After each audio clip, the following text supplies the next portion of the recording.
Hello दोस्तों, तो कैसे हैं आप सब। चलिए आज हम समझते हैं जूरिडिक्शन। जूरिडिक्शन क्या होता है। सीधे शब्दों में जूरिडिक्शन का मतलब है वो सीमा जिसके अंदर कोई कोर्ट अपना अधिकार इस्तेमाल कर सकता है। चलिए कुछ आसान एग्जाम्पल से समझते हैं। आपके स्कूल का प्रिंसिपल सिर्फ अपने स्कूल के बच्चों को सज़ा दे सकता है, दूसरे स्कूल वालों को नहीं। दिल्ली का ट्रैफिक पुलिस वाला मुंबई में जाकर चालान नहीं काट सकता। मैथ्स का टीचर साइंस के पेपर को चेक नहीं कर सकता। ठीक ऐसे ही कोर्ट की भी अपनी सीमाएं होती है। हर कोर्ट को ये तय करना पड़ता है कि किस जगह का केस वो सुनेगा, कितनी रकम तक का केस सुनेगा और किस तरह का केस सुनेगा। जूरिडिक्शन की ज़रूरत क्यों है।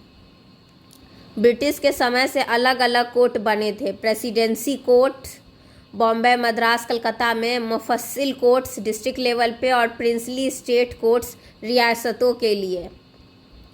इंडिपेंडेंस के बाद हमें एक सिस्टमेटिक रूल की ज़रूरत थी ताकि हर कोई जान सके कि कहाँ जाना है और किस कोर्ट में जाना है। इसका फ़ायदा ये है, कोर्ट्स में आपस में कन्फ्यूजन नहीं होगा, जस्टिस तेज और एफिशिएंट तरीके से मिलेगा, रिसोर्सेज का सही इस्तेमाल होगा। अब बात करते हैं लीगल डेफिनेशन की। ब्लैक्स लॉ डिक्शनरी के अनुसार jurisdiction is the power of a court to hear and determine a case. मतलब कोर्ट के पास किसी केस को सुनने और उसका फैसला करने का अधिकार है। भारत में कोर्ट्स को जूरिडिक्शन 3 सोर्सेज से मिलता है।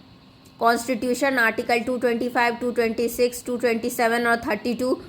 पार्लियामेंट और स्टेट लेजिस्लेचर अलग अलग लॉज बनाकर कोर्ट को पावर देते हैं। गवर्नमेंट नोटिफिकेशंस कोर्ट्स को मॉनेटरी लिमिट और बाउंड्रीज फिक्स करते हैं। दोस्तों, अब जूरिडिक्शन के टाइप्स को एक ओवरव्यू में समझते हैं। जूरिडिक्शन 3 मुख्य तरह का होता है। टेरिटोरियल जूरिडिक्शन, कहाँ तक कोर्ट का अधिकार है यानी एरिया बेस्ड। पिक्यूनरी जूरिडिक्शन, कितनी रकम तक का केस कोर्ट सुनेगा यानी value based. Subject matter jurisdiction, किस तरह का केस कोर्ट सुनेगा यानी केस टाइप बेस्ड। इन तीनों को हम डिटेल में अगली वीडियोस में स्टेप बाय स्टेप समझेंगे। तो दोस्तों, आज हमने समझा कि जूरिडिक्शन का मतलब, इसकी ज़रूरत क्यों है और ये किस आधार पर तय होता है। अब अगले एपिसोड यानी एपिसोड 2 में हम डिटेल में सीखेंगे टेरिटोरियल जूरिडिक्शन, किस तरह का केस कहाँ दाखिल होगा।